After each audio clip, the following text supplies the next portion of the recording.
C'est le temps qui fait la panique. C'est le temps qui fait la panique. Une émission qui vous explique l'inflation des paroles dangereuses en RDC. Chaque jour, dans les médias et surtout les médias sociaux, nous constatons que la manière dont nous parlons entre nous crée de plus en plus de divergences. Et souvent, on ne réalise pas que nos paroles peuvent provoquer un sentiment de haine envers l'autre.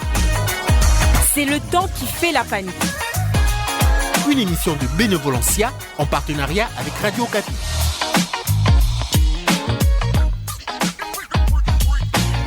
Bonjour à toutes et à tous et bienvenue dans C'est le temps qui fait la panique, votre émission qui alerte sur la prolifération des discours dangereux en République démocratique du Congo. Ici, on analyse les discours, les mots et leur impact sur notre vivre ensemble.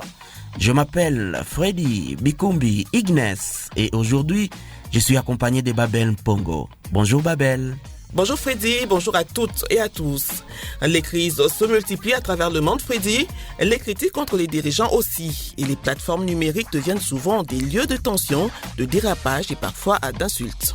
La RDC n'échappe pas à cette tendance. On l'a vu récemment. Par exemple, lorsque le président de la République a reçu et félicité les Léopards, l'équipe nationale, après une victoire importante dans la course à la qualification pour la Coupe du Monde. Pour certains internautes, ces célébrations au stade de Martyrs à Kinshasa étaient inacceptables dans un contexte de guerre. Sur les réseaux sociaux, les réactions ont parfois été très violentes. Propos outranciers, insultes, attaques personnelles.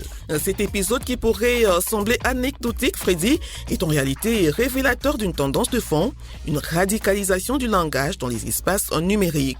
Des internautes qui se sentent protégés par l'anonymat ou par la distance de l'écran et qui n'hésitent pas à employer des mots d'une grande brutalité. Cela pose une question.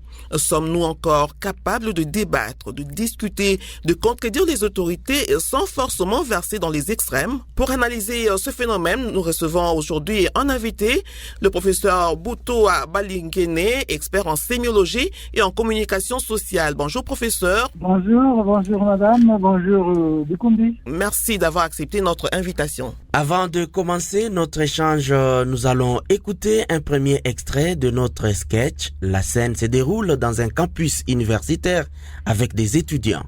On peut les entendre discuter, critiquer leurs dirigeants, mais très vite, on passe des critiques aux insultes et la situation dérape. On écoute cette séquence, puis on la décrypte juste après avec notre invité.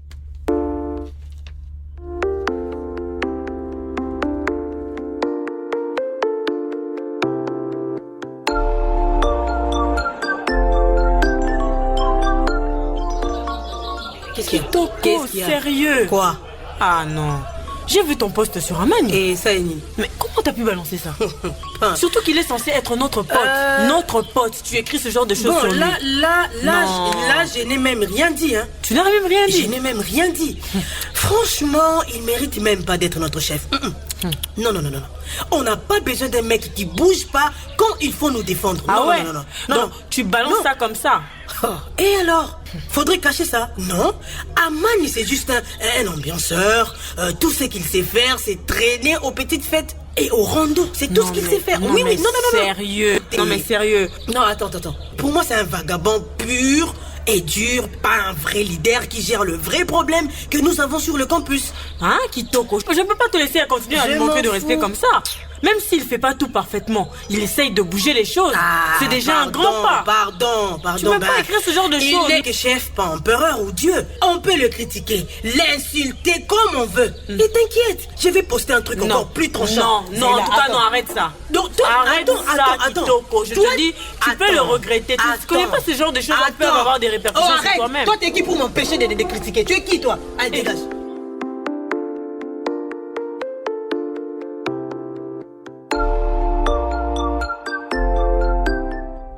Et voilà, vous avez suivi, il n'est que chef, pas empereur ou Dieu. On peut les critiquer et t'inquiète, je vais poster un truc encore plus tranchant. Menace l'un des personnages.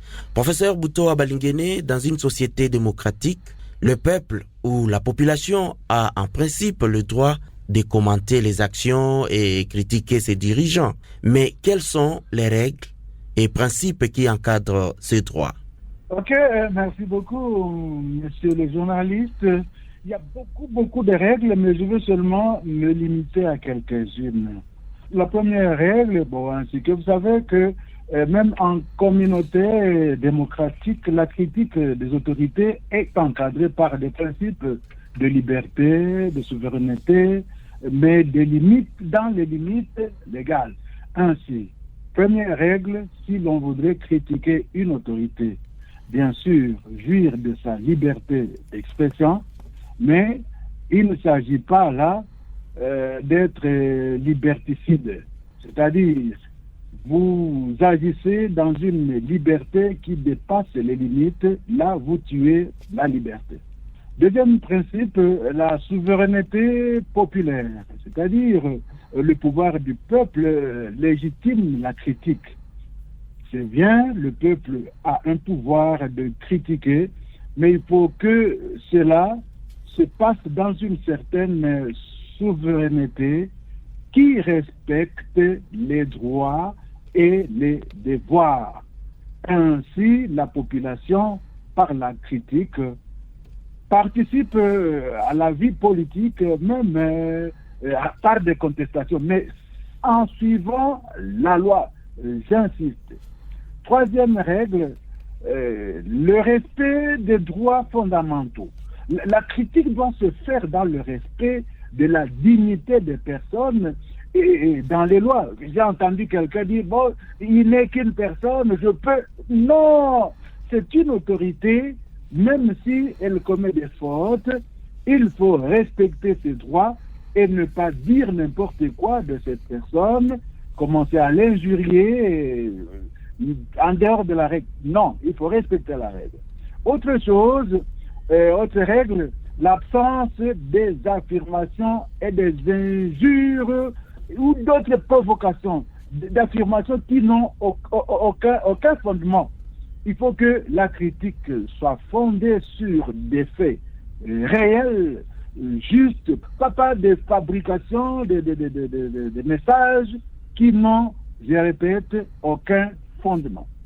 Si l'on respecte ces lois, la critique devra se faire dans un cadre qui ne va pas blesser, qui ne va blesser personne. Même l'autorité critiquée de cette façon pourra se mettre sur la balance et dire quand même, ils ont dit quelque chose, je peux suivre.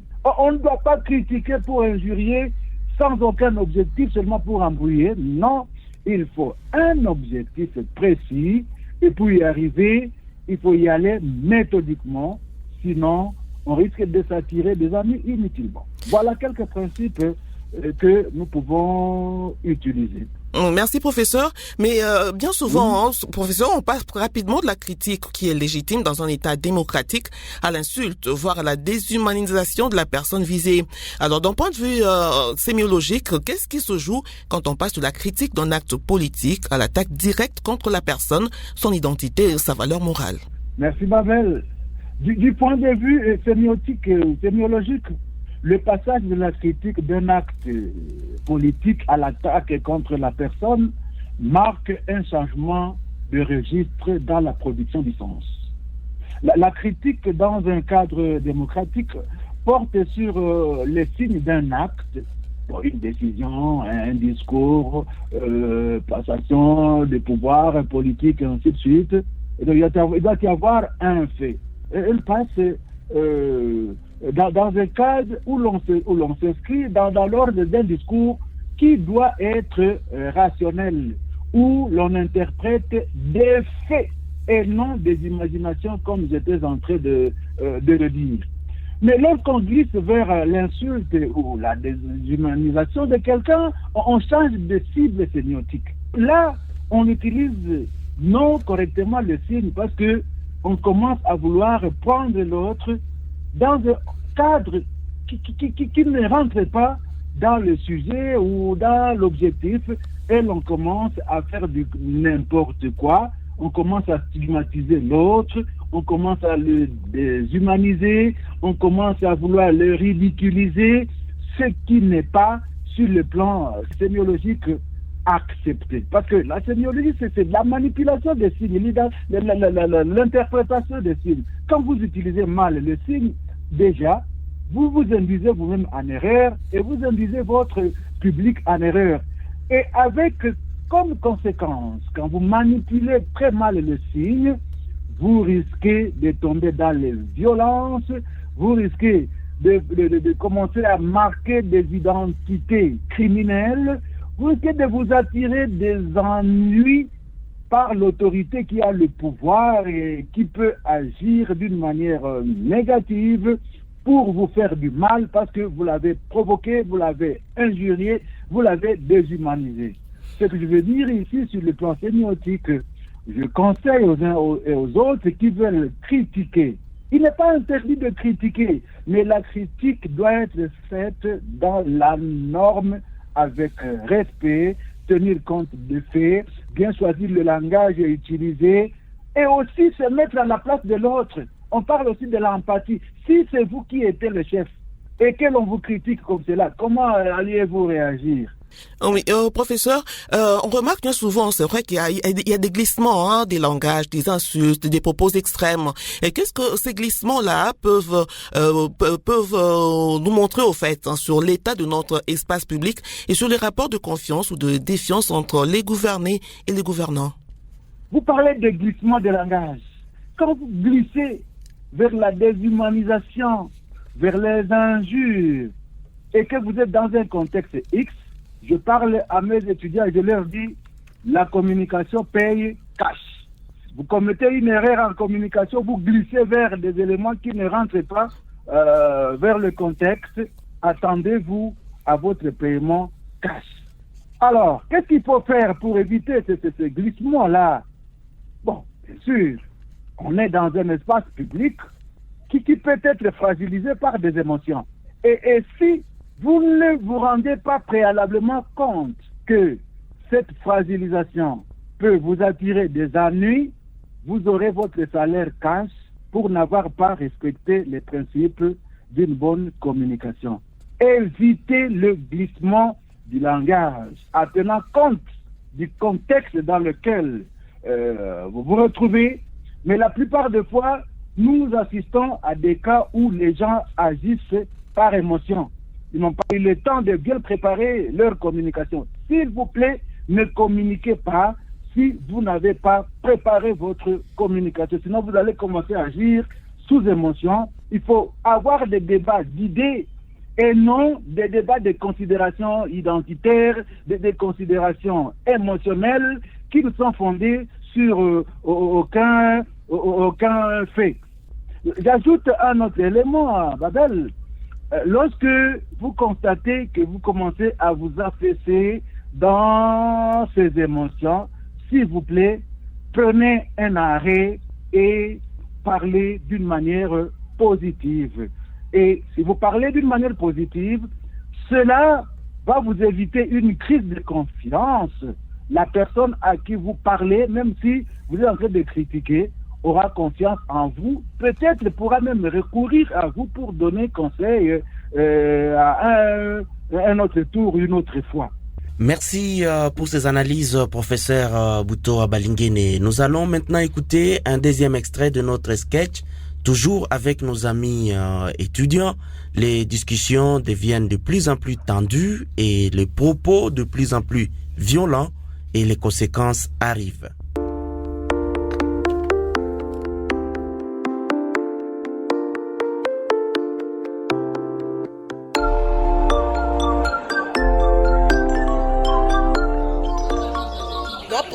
Non, Kitoko, je t'en prie, hein? Supprime ton post et tes commentaires négatifs maintenant. Non. Regarde ça maintenant, sinon je te dénonce.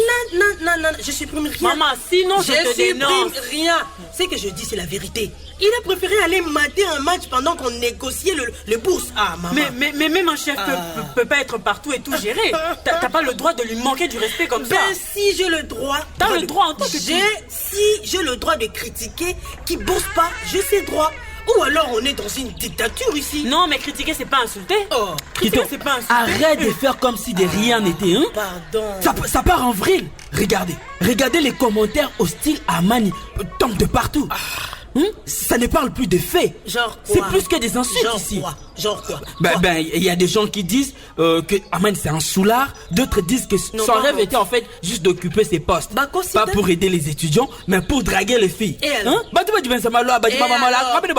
alors? Non. Pourquoi ça choque? Pourquoi? C'est la vérité, non? Quoi? Super nouvelle. Qu'est-ce qu'il y a? Super bonne nouvelle. Regarde, les messages viennent de tomber dans mon téléphone. Attends, c'est là. Quelle bonne nouvelle? Explique. Bon, attends, mais la direction a décidé. Quoi? Tous ceux qui ont posté des insultes sur Raman vont être virés du campus.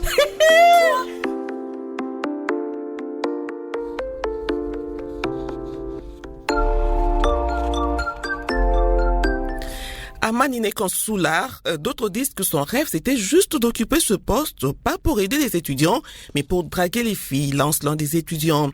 Professeur Baligene, est-ce qu'on peut parler de langage dangereux lorsque dans un pays, systématiquement, les critiques contre les autorités, souvent légitimes, se transforment en attaque personnelle, en invective ou en insulte? Oui, madame. On peut parler n'importe où. Le langage non maîtrisé devient un langage dangereux. Le langage est un outil social. Il faut s'en servir pour régler des problèmes dans la société et non pour en créer. Si vous utilisez le langage pour créer des problèmes, à ce moment-là, vous utilisez un langage dangereux. Il y a souvent des proverbes parmi lesquels je cite « Toute vérité n'est pas bonne à dire, mais la façon de dire la vérité aussi doit être encadrée par un bon langage. » Parce que vous pouvez avoir une vérité pour améliorer ceci ou cela. Si vous ne l'encadrez pas par un bon langage, ce sera un langage dangereux qui, au lieu de construire, va détruire. Bien sûr, comme disait quelqu'un là, j'ai le droit, mais vous avez le droit, mais ce droit-là, vous devez l'encadrer par un bon langage et non par un langage dangereux. J'ai parlé du mot contexte et le langage est dangereux selon le contexte dans lequel vous vous retrouvez. Même une salutation peut, dans un contexte X, être considérée comme un langage dangereux. Si vous arrivez devant quelqu'un qui est en problème, vous le saluez d'une certaine manière, cette salutation-là peut être un langage dangereux et créer des dégâts dans la société. Bon, je sais que tout le monde, la plupart, les communicologues savent que lorsqu'un espace public se caractérise par la transformation systématique des crises, parfois légitimes, en attaque personnelle ou bien en invective, cela traduit un affaiblissement de la culture démocratique et un glissement vers une communication conflictuelle potentiellement qui détruit la société au lieu de la construire. Chers amis, chers politiciens, chers analystes, utilisons un langage qui construit et non un langage qui détruit. Ces paroles négatives outrancières envers les autorités sont-elles plus dangereuses dans un contexte de crise ou de conflit, comme c'est le cas actuellement dans l'est du pays Babel? Oui, professeur, est-ce que c'est plus dangereux dans le contexte de guerre, par exemple, ou de crise que nous connaissons? J'ai parlé du contexte. Examinez d'abord le contexte. Le contexte est défini globalement comme le où, le quand, le qui, le pourquoi, le comment. Examinez tous ces... Nous sommes en guerre, nous sommes en crise, et vous vous mettez à utiliser un langage dangereux pour critiquer ceci ou cela. Au lieu de critiquer avec intention positive, vous insistez sur ce qui est négatif. Vous êtes en train de mettre le feu sur l'huile. Choisissez un langage doux, un langage qui contribue à la résolution des conflits. Mais si vous utilisez un langage qui met à mal la personne à qui vous parlez, vous renforcez sa radicalisation, fragilisez le respect mutuel, vous alimentez la polarisation sociale, vous banalisez même la violence parce que vous utilisez des termes pour que la violence continue. Non. Oui, professeur, bien souvent, on remarque que ces insultes, cette violence verbale contre les autorités profitent aussi de l'anonymat qu'offrent les réseaux sociaux pour s'exprimer. Est-ce qu'il y a un risque que cette cyberviolence verbale débouche sur des conséquences dans le monde réel? Bon, même si il y a une sorte d'anonymat dans les réseaux sociaux, mais quand même, le message passe. Si le message est mal construit, le message est mal transmis, le message est hors contexte, le message renforce les positions radicales, bon, même s'il y a anonymat, les conséquences sont là. C'est pourquoi j'insiste, utilisons un langage positif, même dans les réseaux sociaux, même s'il y a anonymat, sinon vous risquez de mettre le feu sur l'huile. Merci encore une fois pour ces explications, professeur Bouto Balingene. Je vous invite à présent à suivre le troisième et dernier extrait de notre sketch. Toujours avec les étudiants, ils finissent par réaliser les dangers des propos outranciers, injuriés, qu'ils expriment en guise de critiques.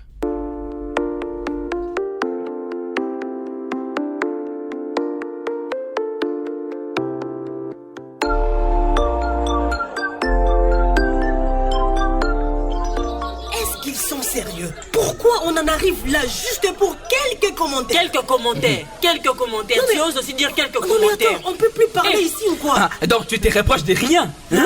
C'est ça? Non, pas tu ça. Pas ça. Mon poste, c'était juste pour, comment dirais-je, pousser Amani à assumer ses responsabilités. C'était ça. Qu'il gère ses priorités et obtienne le bourse pour tout le monde. C'était ça, en fait. Hein? Faut vraiment qu'on se fasse taper dessus pour ça. Ouais, mais il y avait un moyen de critiquer tranquille, sans manquer de respect au chef. Et toi, tu l'as fait. Donc, on ne peut pas aller dans ton sens. Tu as mal parlé, tu vas assumer les conséquences. Point. Bon, voilà.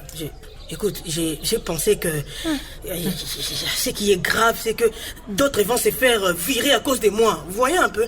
Donc, et nos relations avec les collègues, ça va partir en vrille. Ça, je le reconnais. Quand tu balances des insultes au lieu de critiquer sur les faits, ça, c'est pas respecter le chef. Même ceux qui veulent régler leur compte en profitent pour salir. Donc, ils si l'ambiance est pourrie entre la direction et les étudiants, au lieu de régler les problèmes, ça chauffe encore plus. S'il vous plaît, il faut critiquer intelligemment et avec respect. Chef Moulonda Ototo, chef ou chef? Mbouta, vraiment, j'ai compris la leçon. Mais, Mbouta, je t'en supplie. Nabondelio, vraiment, je t'en supplie. Va demander pardon pour moi. Mbouta, demande pardon pour moi. Qu'ils annulent la décision de nous renvoyer, s'il te plaît. Désolé, Kitoko. Pardon. S'il te plaît, fais ça pour moi. Non. C'est ça le prix à payer quand tu t'éclates à insulter. Tu de bien critiquer. C'est ça qui arrive.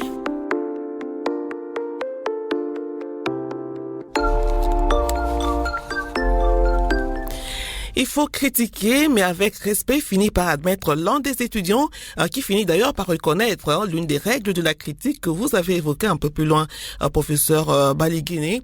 Mais professeur, que faire lorsqu'on est une autorité et que l'on fait face à des insultes, à des attaques personnelles en lieu et place des critiques constructives? Je suis très content d'abord de revenir sur la conclusion de notre sketch. Là. Vous savez, lorsqu'on commet une erreur, et que l'on se reconnaît avoir commis une erreur, on cherche comment trouver la solution, c'est ça l'essentiel. Le problème, c'est la résolution de ce problème. Une autorité qui fait face à des insultes, des attaques personnelles en lieu et place des critiques constructives, devra aussi se mettre à la place de ces gens-là. Si j'étais ces gens-là, j'agirais comment? Il doit se mettre aussi, l'autorité doit se mettre un peu comme sur une balance, se peser. Qu'est-ce que j'ai fait du mal pour mériter ceci? Aujourd'hui, en classe, j'étais en train de parler de la philosophie du doigt, de l'index. Quand vous indexez une fois les autres, il y a quatre autres doigts qui vous indexent vous. C'est-à-dire les erreurs, les bonheurs que nous allons vivre dans notre vie dépendent 4 fois plus de nous, soit de nos agissements, soit de nos regards, soit de nos imprudences. Le chef doit aussi analyser le contexte. S'ils ont agi comme ça, quelle en a été la cause? Qu'est-ce que j'ai fait et que je ne devrais pas faire? Et qu'est-ce qu'il faut faire pour que ceci ne m'arrive plus? Oui, professeur, et du côté des citoyens, quelle attitude on doit adopter lorsqu'on n'est pas d'accord avec certaines actions des autorités et que l'on souhaite exprimer des critiques? Comment le faire? J'ai déjà dit, on a le droit de revendiquer. Mais la revendication doit se faire selon la norme. Chaque société a ses principes. Vous n'allez pas commencer à m'insulter alors que vous n'avez jamais eu l'occasion de venir me parler sur les difficultés, sur certaines choses qui ne marchent pas bien que vous avez constatées dans la société. Commencer par les insultes, c'est déjà gâcher la bonne marche de la société. Donc, un problème apparaît, ce problème doit être analysé, aller rencontrer la personne concernée, poliment, parler lui, mettez-le devant les faits, et l'autorité, si vous l'abordez correctement, a aussi la possibilité de fléchir et d'harmoniser avec vous. Bien sûr, il y a aussi de ces autorités qui ne reçoivent pas les plaintes, qui ne reçoivent pas la population pour l'écouter.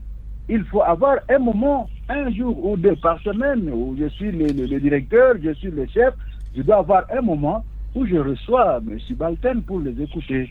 Alors, professeur, comment éviter de se laisser influencer par quelques voix extrémistes qui dominent souvent ces paysages médiatiques? Je prends les cas des réseaux sociaux. Bon, les extrémistes existent partout. Il y en a partout, parmi les autorités, dans la population, surtout les réseaux sociaux ici qu'on nous a amenés. Il y a des gens qui sont là, qui ne font que diffuser des messages extrémistes. Comment ne pas se faire influencer? Il suffit de prendre conscience de son objectif. Si vous connaissez l'objectif que vous visez, je veux participer, je vais contribuer à l'amélioration des conditions de ma société. Je vais donner conseil à mon chef pour qu'il ne puisse plus commettre des fautes. Bon, si vous avez pris conscience que vous avez une responsabilité, parce que le mal dans nos communautés, c'est que la population ne connaît pas qu'elle a aussi une responsabilité dans la gestion de la chose publique.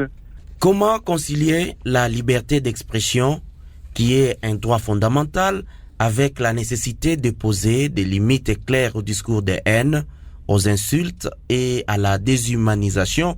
Où placer cette limite et qui doit veiller à ce qu'elle soit respectée? Bon, je viens de le dire, les 2 parties doivent veiller à cette limite. Que ce soit la personne à critiquer, que ce soit la personne qui critique. Vous utilisez votre liberté de critiquer et vous y allez avec extrémisme. Si l'autre développe, comme je disais, une attitude pareille, toutes vos missions, vous deux, vont échouer.